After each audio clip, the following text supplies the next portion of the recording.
ప్రధాని మోదీ నిన్న మెదక్ జిల్లాలో కాంగ్రెస్ పై చేసిన వ్యాఖ్యలపై కౌంటర్ ఇచ్చారు మంత్రి పొన్నం ప్రభాకర్. ఆర్ఆర్ ట్యాక్స్ అంటున్న మోదీ ఏఏ పేరుతో అదానీ అంబానీలకు దేశ సంపదను దోచిపెడుతున్నారని ఫైర్ అయ్యారు. కాంగ్రెస్ కు ఓటేస్తే ముస్లింలకు ఆస్తులు పోతాయని మోదీ రెచ్చగొట్టే ప్రయత్నం చేస్తున్నారని మండిపడ్డారు.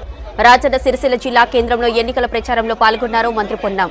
మేడే సందర్భంగా జెండా ఆవిష్కరించి కార్మికులకు శుభాకాంక్షలు తెలిపారు.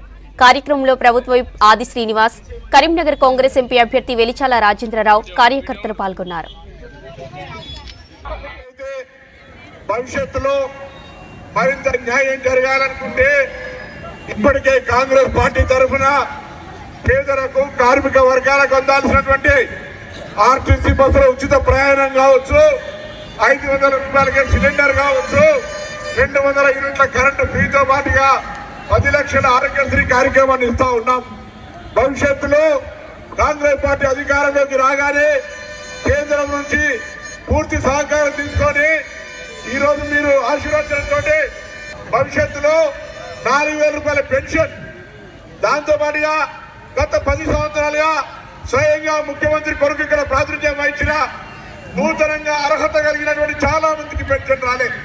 ఇలా బీవీ నగర్ నుంచి మొదలెట్టుకుంటే ఇక్కడ దాకా వచ్చేదాకా చాలా మంది మాకు పెన్షన్ రాలేదని చెప్పేటువంటి పరిస్థితి కనబడుతోంది. తప్పకుండా కాంగ్రెస్ పార్టీ వేదిక ద్వారా నేతల విగ్రహం సాక్షిగా కాంగ్రెస్ పార్టీ తెలంగాణ రాష్ట్ర ప్రభుత్వం తరఫున మీకందరికీ నూతనంగా పెన్షన్లు ఇచ్చే కార్యక్రమం కూడా తీసుకుంటుందని మనం చేస్తూ ఉన్నాం. ఈరోజు రేషన్ కార్డులు మీ పిల్లలు పుట్టినా రేషన్ కార్డు రానటువంటి పరిస్థితి, వాళ్ళందరికీ రేషన్ కార్డు ఇచ్చే విధంగా చర్య తీసుకుంటాం. ఇలా మీరు చూస్తూ ఉన్నారు, భారతీయ జనతా పార్టీ ఓటమి పాలవుతుందని ఉత్తర భారతంలో మొత్తం ఇక్కడ పద్మశాలిని కావచ్చు, దళితులు కావచ్చు, బీసీలు ఒక మాట ఆలోచన చేయండి. ఈరోజు 330-50 సీట్లతోటి భారతీయ జనతా పార్టీ 30 సంవత్సరాల తర్వాత పెద్ద ఎత్తున మెజార్టీకి వచ్చింది. కానీ ఇస్మార్ 400 అంటుండు, 400 సీట్లు గెలిపిస్తే మనకున్నటువంటి ఎస్సీ, ఎస్టీ, బీసీ రిజర్వేషన్ తొలగించేటువంటి కుట్ర జరుగుతుంది. ఇది తెలిసిన ఉత్తర భారతీయులు బీజేపీ వ్యతిరేకంగా ఓటేస్తే ఒక ప్రధానమంత్రి లాంటి అర్బన్ టెర్రరిజం వస్తుంది, అర్బన్ నక్సలిజం వస్తుంది, ముస్లింలకు ఆస్తులు వస్తారు, లేకపోతే మంగళసూత్రాలు గుంజుకుంటారని ప్రధానమంత్రి స్థాయి దిగజారి మాట్లాడుతారు.